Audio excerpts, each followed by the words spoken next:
Live from Austin, Texas, with more robust sound. I'm Charlie Lincoln, your co-host with. And this is Andrei Antonescu in Maryland. We have a new mic on Charlie's end that we want to test out.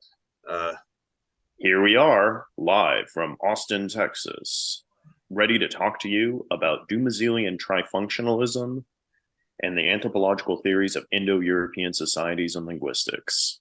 this should be a fascinating topic to those who might not be familiar.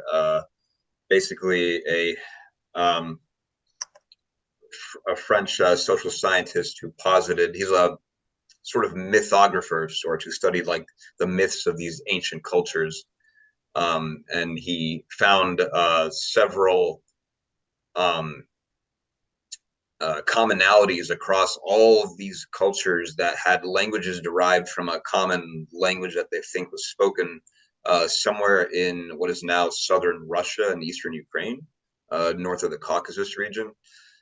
Proto-Indo-European is the ancestor of like languages as far apart as like English, German, Spanish, Italian, Russian, Greek, Albanian, also Hindu, Iranian, and several other extinct languages throughout like Europe and Asia. So that might seem crazy enough to some of you people to begin with who aren't used to looking at things that way, but it actually gets crazier. It's a fascinating theory. I would say, just as some background, there was an interesting conversation that Andrei and I had once when Andrei was driving me to Dulles Airport in outside of the Washington, D.C. Well, it's in the Washington, D.C. area, but outside of the District of Columbia. And we had this fascinating conversation about anthropology. I would say it was one of the most pivotal points in our friendship because it's been the basis for a lot of other conversations kind of building up off of that.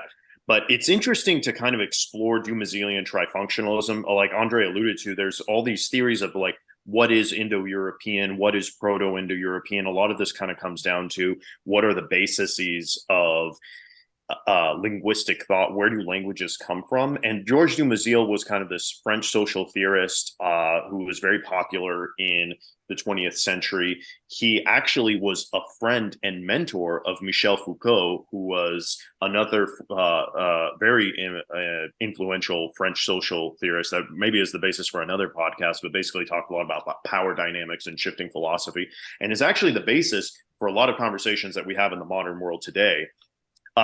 But briefly introducing kind of Dumezilian trifunctionalism kind of comes from this idea that we're trying to understand Indo-European societies through this cross-linguistic and mythological framework, comparative mythologies and comparative linguistics, to try to understand the breakdown of Indo-European society. And in short, if we could give a gestalt theory of what Dumezilian trifunctionalism is, well, it's based on this idea that there are three classes or three functions in society. That is to say, the warrior class that's affiliated with military functions, the farming agricultural caste that is affiliated with production, and finally this class that he associates with the priestly caste, that sort of maintains order and social cohesion.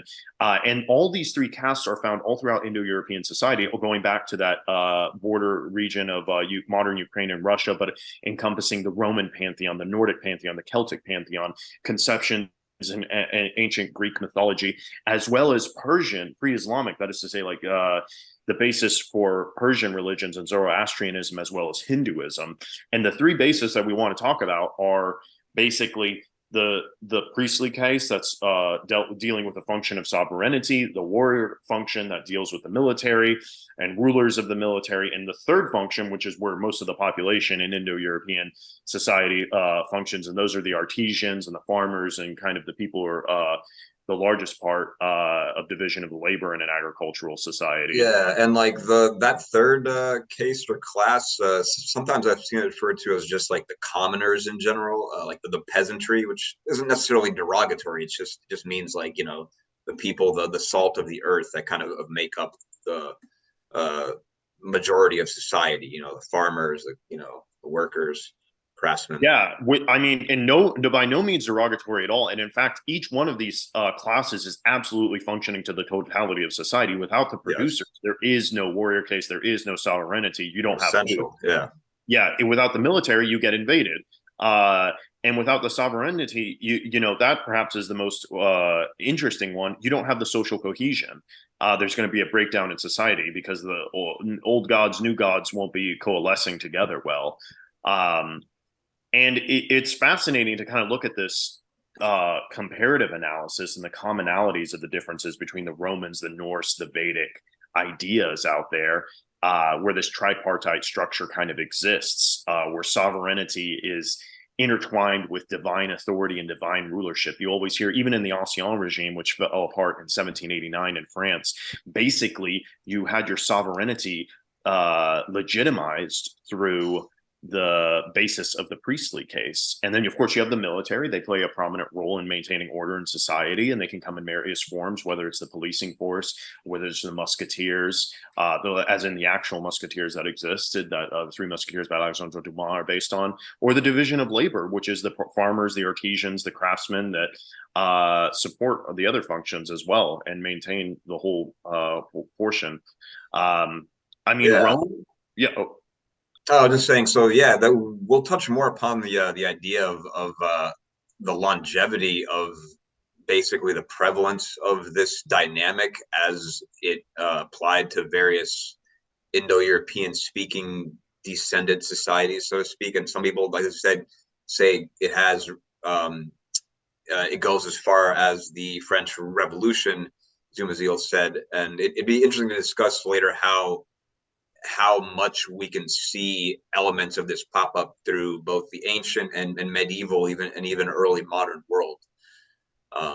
But yeah, let's take a step back and look at like the basis for this theory. So we can look at, say, the ancient Greek epics. We in the last episode talked about the Bronze Age, the collapse of the Bronze Age, and hinted at like some of the things that happened during the Trojan War, the Mycenaean civilization, which is the first example of a Greek civilization or Hellenic, and basically in that time they already inherited elements of this Indo-European poetic and lyrical structure. And that's evident in the Iliad and the Odyssey, composed by what we know as Homer, but it might have been, a variety of people who orally passed it down. And during the late Bronze Age, this was like a big thing. So if you want to get into that, Charlie, that'd be yeah, great. definitely. I mean, there's a lot to be said for the Iliad. Just to briefly touch on it, in the Iliad, of course, this is the story of the 10 years of the Greeks, or the Achaeans. They weren't actually collectively called the Hellenics yet, and of course, Greek is sort of a Latin term that comes later. But the Argives and the Achaeans. The first lines of the Iliad are Minaida thea Achilleon Epileon. It's basically sing goddess of the wrath of Achilles that brought so much strife to the Achaeans, and that's what they were called collectively. And in fact, there's a cataloging of the ships of all these different city-states in Greece. But to break it down, basically, in the Iliad, you have these Greek city-states that are ruled by kings and leaders like Agamemnon, Menelaus, Odysseus, and of course, Menelaus' wife is is taken by Paris of Troy, and that's sort of the ostensible exoteric, idea of the cause of the Trojan War. And so you kind of have this concept of divine kingship shown between Agamemnon and his various political or religious leaders, and including Nestor of Pylos, Odysseus of Ithaca, and then you have the warrior case, which is not the kingly case. You have the Iliad revolves around this Trojan War, where you have these major warriors who are not the kings. You have Achilles, Hector, Ajax. These are like the heroes. Yeah, they're the heroes that place immense importance on honor and valor and battle. I mean, in the beginning of the Iliad, you kind of have this issue where Agamemnon stole. Achilles, they basically had a raiding party on the island of Lesbos, and they took the inhabitants of Lesbos as slaves, basically. And there's a lot of wrath between Achilles, who basically wants to leave. But there's that warrior case. And finally, the epic, there's a lot of references to wider society, depending on like agriculture and craftsmanship. I mean, I'm trying to keep the Odyssey and the Iliad a little bit separate, but in the Odyssey, they say they're chastising the Cyclopses, the Cyclopli, for saying, well, they don't farm for their food, and it's almost like they're saying it in a negative way. So they deeply value agricultural society, and it's almost a way to look down on other cultures. They say the Cyclops, he doesn't farm for his food, and I guess that's kind of a bridge over to the Odyssey. Again, you have the absence of Odysseus allows all the suitors in the Odyssey to vie for power for the hand of Penelope, right, and for control of Ithaca. And the Odyssey is fresh in my mind. I just read it like a week and a half ago, and it kind of showcases the concept of like rightful rulership and sovereignty. And Odysseus's return, his eventual regaining of the throne, emphasizes the restoration under like kind of legitimate rulership. That's right. That's right. It has an Yeah. important, symbolism. Mhm. Yeah, it's incredibly symbolic, and I think I read a French interview not too long ago between Dumézil and I believe a magazine in the 1980s where he was saying that I encourage my students to read Homer and the Iliad every year. You need to read it at least every year. It has so much to say. Every time you read it, you see something new. Even him in his old age said he was finding something new all the time when he would read it. But for the warrior case, Odysseus, he kind of sees himself. He is a warrior. He plays a central role in the epic. He's very cunning. He's very resourceful. You know what I mean? And he's able to kind of challenge all these get or accomplish all these challenges, or overcome all these challenges by using these traits that are important for like warriors, like courage and adaptability and his cunningness. And finally, you have the producers. Again, in the absence of Odysseus, you have the palace, the estate of Ithaca. It's being overrun by suitors. Telemachus, Odysseus' son, he's like concerned. He's like, you guys are eating me literally out of house and home. You're eating all my livestock. You're taking all the resources. And one reason, of course, he has divine intervention from Athena, but the one reason that Odysseus is practically successful is because his swineherd, Eumaeus, and his nurse, Eurycleia, they're the ones who are able to help him get back into his household and keep it functioning. So those are the producers. So even building off our last episode on like Bronze Age society, we have kind of this coalescence in Homer's epic, in the Homeric epics, showing of Dumezilian trifunctionalism. That's right. So you want to take a look, you want to pivot over to maybe any Norse myths that we could discuss? We could talk about the Norse myths. Do you think it makes more sense to talk about the Norse myths or maybe the Roman myths? The Roman is a little more well attested and a bit more fleshed out mythology. Yeah. We could focus on the Norse. I mean, it's very popular these days to talk about Vikings, the Vikings. Yeah. I mean, it was an interesting society that the Vikings kind of inhabited. They're definitely Indo-European. They kind of experienced the Bronze Age a little bit later than Southern Europe. That's right. And the Nordic Bronze Age was kind of its own thing. Yeah. It was its own thing, and it produces wonderfully beautiful art. I mean, it's simply incredible. Simple and incredible. The Norselands, they were kind of like a lot of chieftaincies. They didn't really have a lot of centralized government. I wouldn't necessarily compare them to the city-states of ancient Greek society, but I think that the sovereignty was tightly connected with and like chained up together with the chieftains of those societies, and they're the ones who are maintained. They're given the order to maintain control in their like little territories that they control. In like the Icelandic epics, you have the Althing, the annual gathering in Iceland. It was kind of like a venue to just have dispute resolution and enact laws and collective decision making and things. Mm-hmm. Yeah. So actually, Germanic society, of which Norse was one of the branches, I guess some of the big like branches were just king, and nobility, and then the actual freemen who, served in the army. But all of them were intricately kind of linked with the military apparatus of the time and played like an active role in defending, the culture and fighting if necessary. So I guess that first kind of element, the sovereignty, wouldn't that be connected with like Odin, like the chief father god? I definitely think so. Yeah, Odin, definitely the ruler of Asgard, right? Mm-hmm. Yeah, you had like Tyr, like I guess more associated with like justice and law and their conception legal, which was like the all thing, the thing was like the sort of Yes. council. It was a lot more inclusive in some ways than like modern societies, interestingly enough. Yeah, I mean, it is. It probably comes down into. I mean, this could be a discussion for another podcast. The basis of like the U.S. Constitution, or maybe just English common law, evolving kind of out of that pre 1066 world that they lived in Right. England. Interesting But to yeah, see I how mean, much of that, Odin. like, how much of that still filtered through to English common law and affects modern law in English speaking countries. Yeah, yeah, including the United States. I mean, yeah, I mean, but going back to Odin, like you said, I think he had a quest for wisdom. It included a lot of self-sacrifice. The World Tree of Yggdrasil. It kind of illustrates his pursuit of divine knowledge and wisdom, and that's associated with the priestly and the sovereign leadership. Um, and then I would say that the warrior class in Norse mythology is represented by the god Thor. He's definitely representing that warrior function. He's always known for his strength, his bravery. He's ready to go into battle against gods and men, even the giants.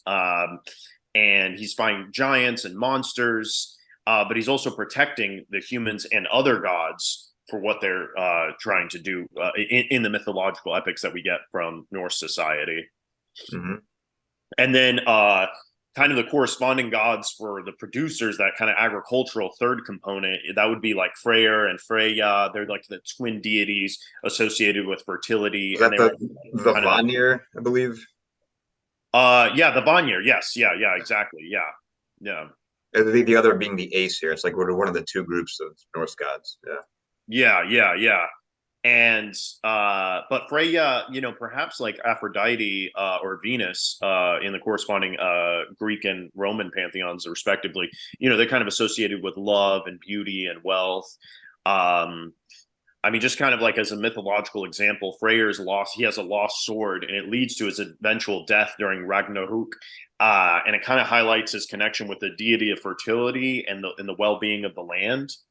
um and kind of the balance of like Asgard and Midgard and Jotunheim. Asgard being the realm of the gods, Midgard is the realm of the humans, and Jotunheim is the realm of the giants.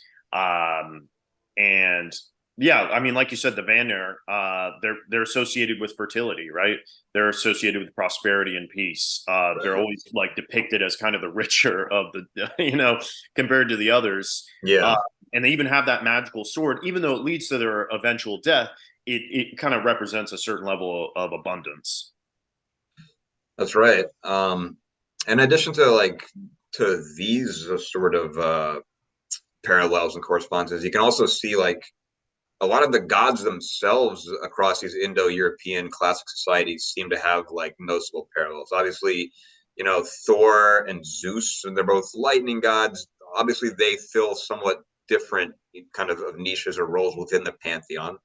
Um, but it's interesting how like different peoples took different elements of what were the original Proto-Indo-European pantheon and kind of made them fill different roles in their society over time. Because even in India, the Indo-Aryans who brought, the languages there, they had like a thunder god, a fire god, Agni, uh, and you can still see a lot of the same sort of roles that correspond with these three classes or divisions even in that society, which I guess kind of leads us to like that other example, the Indo-Iranian group, which included Persian and Iranian languages as well as like Hindu and languages of Afghanistan and Pakistan and northern India. They had a pretty fascinating evolution from Proto-Indo-European because it became in some ways a basis for the Hindu caste system. And this wasn't a one-to-one, correlation. There were definitely some innovations there that resulted from kind of mixture and adoption of indigenous Indus Valley in Indian, societal elements and beliefs and things like that. But I guess it goes. So we all know of the Brahmins, which are like the chief priestly caste, or like the highest. Um, then came the Kshatriya, which are like the warrior class in Hindu society. Then came the Vaishya, which were like um, the farmers, agriculturalists, the people who drove cattle, which were very important in that society. And then the traders and artisans. And finally, the lowest being the Shudra, which is just like the peasants and serfs and the workers of the land. Uh, Below that, it gets a little more complicated because there's like untouchables and people outside the caste system, but let's not worry about that for now. Do you have anything to add to that? Yeah, it's interesting. Like you said, I mean, there's this fascinating linguistic connection of like Sanskrit, Hindi, Bengali, Punjabi, Sanskrit. They're all kind of like connected in with each other, as well as like on the Iranian side of things, you have like Farsi and like Kurdish and Tajik, and of course like Old Right. Persian was from the Achaemenian Empire. Not to mention all the Scythian and Sarmatian languages, which spanned all the way from Central Asia as Yes. far as Western China to Eastern Europe. So they're a very diverse kind of people. Oh yeah, I mean, I think I mean, one thing that was fascinating about Dumézil is that he was well acquainted with many languages. He was said to be fluent in about 20 languages, both living Impressive. and dead. And I think he was familiar with like the Iranians, the story of Zoroaster, Yep. the Yep. Zoroastrian religion, which is the basis for Zarathustra that Nietzsche makes very What's famous in the face? West. Zarathustra. Yeah. Yeah, and I mean, it's just a fascinating connection. He taught at the University of Istanbul for many years, in addition to his teachings in Paris. And a lot of these gods, not just in kind of the continent of Europe. I mean, the Brahmins, the Vaishyas, and also have connections with like Brahma and Indra and Agni, as well as like Scythian gods. They almost all work in parallel. And you can Yeah. almost show that the one of the appealing factors of Dumezilian functionalism is that you can use this as a description to say, hey, ever since those Proto-Indo-European days, which are very hypothetical and they're kind of recreations of linguistics, it's not that we have historical records of these things, we can rebuild the language of Indo-European society, of Proto-Indo-European society, going back to those people who lived on the border of modern Ukraine and Russia, um, and say a lot about their life. I mean, if you can recreate languages, you can say, well, like, oh, look, this word for horse is universal. This word for rabbit is universal. This was part of their diet. Of course, the people who invaded India and set up this caste system, they were known to be invading through horses and chariots, and that's one of the Yeah. technologies. It's not that these languages had anything necessarily inherent in their structures. It's just that at that precipice in time, they were able to utilize uh, livestock, especially the cattle, which is key in Indo-European mythologies. I mean, there's so many cattle raids in Homer. There's the cows of the sun. I mean, even Yeah. cowboy culture in the modern United States, vaquero culture. I mean, this is a very important mammal economically speaking. Even Jared Right. Diamond in his Guns, Germs, and Steel said that like this certain mammals were absolutely important for the development of civilization. And then you have the development of the wheel around the same time. So you're getting That's cattle, right.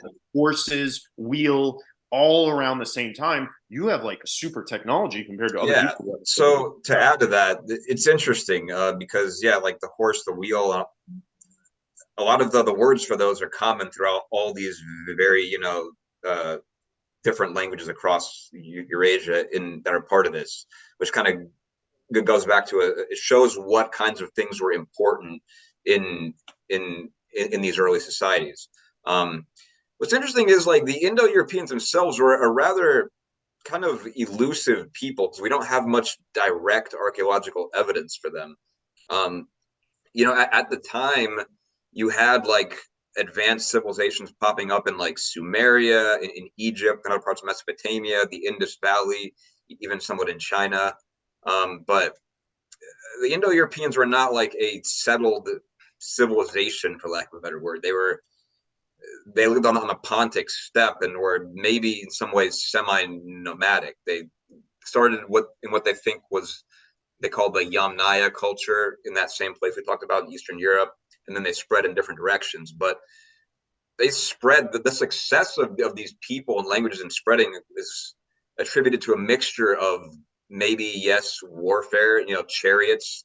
They maybe were not the ones that domesticate the horse initially, but they were close. They were one of the early adopters. I think something called the bow tie culture in Central Asia may have first domesticated the horse, but the Indo-Europeans are the ones who really made the most of it and spread it, developing chariot technology and whatnot.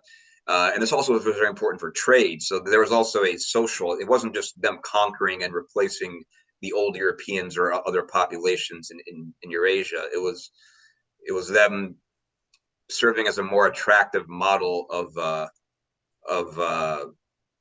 living and speaking. I guess other languages eventually adopted their language. Other cultures adopted their way of life and technology because they were dominant in trade. And it'd be interesting to see how many of the elements we're talking about in these societies in this trifunctional hypothesis kind of led to their success over time, because they weren't like as advanced, as I said, as these sort of Middle Eastern, Near Eastern civilizations. And in fact, the Indo-Europeans that kind of went south into the Mediterranean, where there were existing civilizations like the Minoans and whatnot, and then in Anatolia and Mesopotamia, Iran, India, where there are advanced civilizations, they're the ones who seem to kind of develop the most and really become powerful and very influential, while ones that stayed more toward the north, like the Slavs, the Germanics, the Celts, they were a little more traditional in some ways and didn't really build advanced kind of cities and whatnot until influenced by their more southern kind of neighbors. So it is interesting. They weren't like necessarily these like superhumans or anything like that. They were just, Oh yeah, I in the mean right place at the right time, and Yeah, exactly. It comes down to right place, right time, right technology that's helpful. I mean, being in contact with trade routes, in Central Asia or the Silk Road are absolutely paramount. I mean, helping the distribution and diffusion of ideas and technology.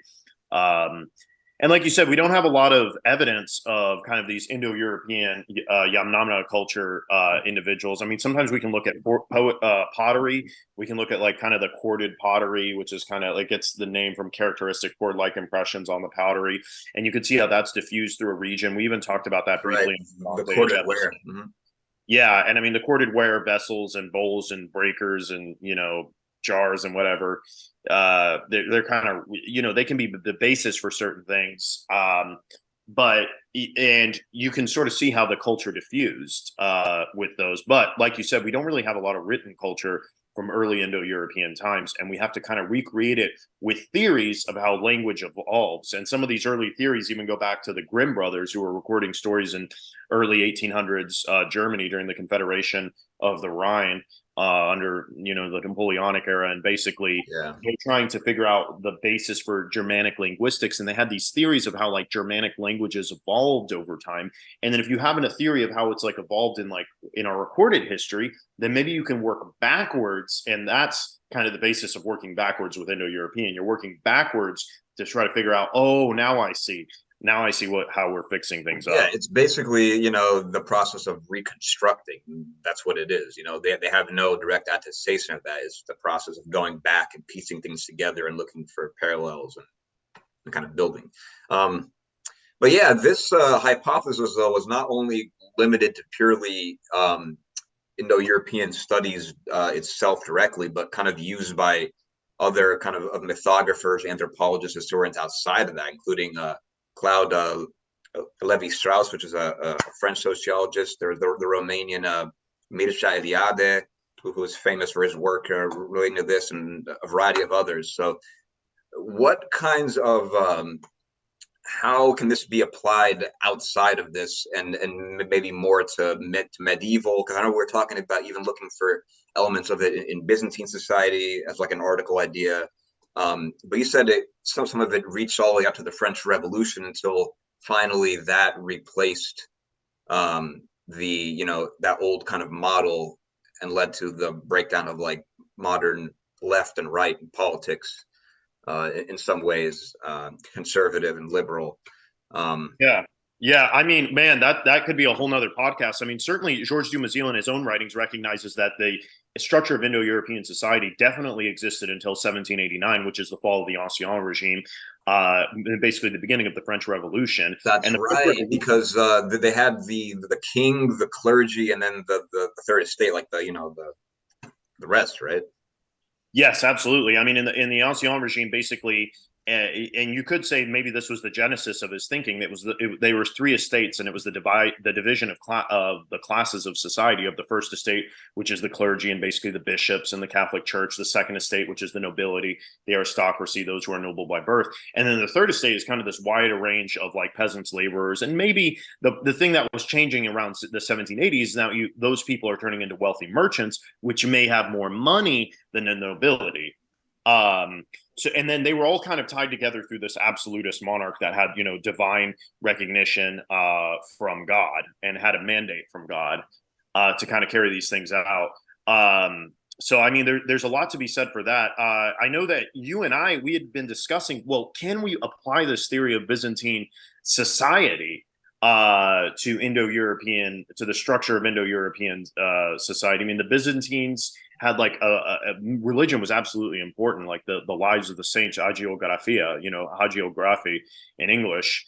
Um, you had like these important structures through the imperium of the Byzantine legacy coming from Constantinople of how like the structure of like the bureaucracy was structured with the king and the religion. So there does seem to be an argument that Byzantine society had these three functions. You had the emperor who had the religious authority. You had the warrior caste, like we talked about maybe 2 episodes ago, or when we did Justinian about his ranking generals, and the economy that relied on massive agriculture and trade, and was sort of the sustaining force in the empire's cosmic stability. That's right. Yep. And speaking of like cosmic stability, I mean, the religious parallels with the Byzantine Empire, you can see them in Hagia Sophia on the ground. There's circles. And I believe I was at St. Paul's Cathedral recently in the Vatican. There's circles for when you have these coronation or important events. Where does the emperor sit? Where does the pope sit? You have all these circles, Right. like the planets orbiting you. And it's like the Yeah. closer you are to the emperor, or closer you are to the sun, that's how important you are. You're the bishop. You're right there. You're the main general. You're Belisarius. You're right. Yeah.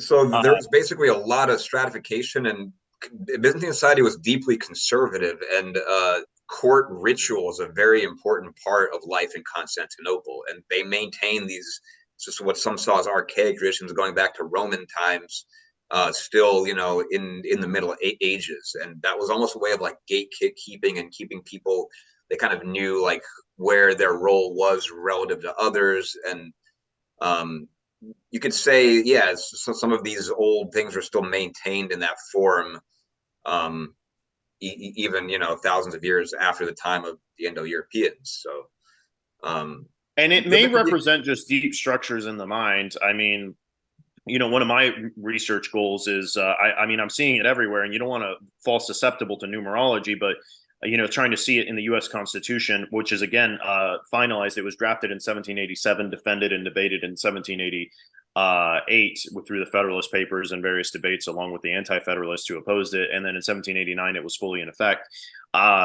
It's interesting to say, well, maybe the U.S. Constitution, with its executive, judiciary, and legislative branches, perhaps partake in this Dumezilian structure of society.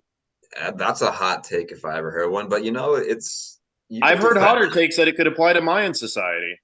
Yeah, so that's the other thing. There are some people who criticize this theory for not necessarily being exclusive to Indo-European society, because there are definitely counterexamples where some elements of this are found even in non-Indo-European societies. And so whether some of that is like, cross-cultural influence, or maybe it comes out of some earlier, just primordial human way of organizing society on a very, all the way from like our chieftains and whatnot. Um, that's up for debate. And then I guess some people like they criticize this for maybe kind of being associated. Well, Dumézil, some people thought he was on the political right, and there's been some, Well, I will say this: Thomas Piketty, who's a well-known, he's the child of Marxists and a well-known French economist living right now and socialist. He said that this was, I don't have the quote in front of me, but taking this from the radical left, I would say that it does carry some validity, and I really respect a lot of Thomas Piketty's analysis. He says that Dumézil was misconstrued because of nasty political debates in the 1980s. He does admit Dumézil might have been a monarchist. He might have really been right, in favor of which maybe is very conservative in some ways. Yeah, yeah, he was very conservative in many ways. But I mean, he had this massive love for cultures all around the world. I mean, he would be studying the Native Americans. He would be studying and learning their languages. He would be embedding himself in different cultures and societies all throughout the world. But and it may just be, if you get so deep into, the thing that you're studying, maybe he was just really into it. So I mean, yeah, we should acknowledge, maybe Dumézil, had these ideas that wouldn't necessarily be popular, but I mean, Thomas Piketty, like I said, this French economist, who calls himself, I mean, he is probably the leading socialist economist of our era, who wrote Capital and Ideology and Capital in the 21st Century about wealth inequality in Europe and the United States and the world as a whole. Um, I think really takes Dumézil seriously, and there's a lot to be learned from him for the interpretation. absolutely. And I think, like, regardless of what other people associate maybe the authors with, rightfully or not, the ideas themselves are still certainly valuable and useful in a context outside of that. And I think it's definitely important to kind of be aware of and study these things. But anyway, so we're about to run out of time in a second here. So any final words to kind of wrap this up and tie it Well, into anything else? I think this might get tied in. It's certainly tied in with our former episode on the Byzantine Empire and Bronze Age society, and I think it's going to tie into future episodes that we do as well. And it kind of just ties into our interest about anthropology and history as a whole. So don't forget to like, comment, and subscribe. Of course, guys. Hope you liked the video. We will see you next time. Have a good one. Alrighty, Peace. peace.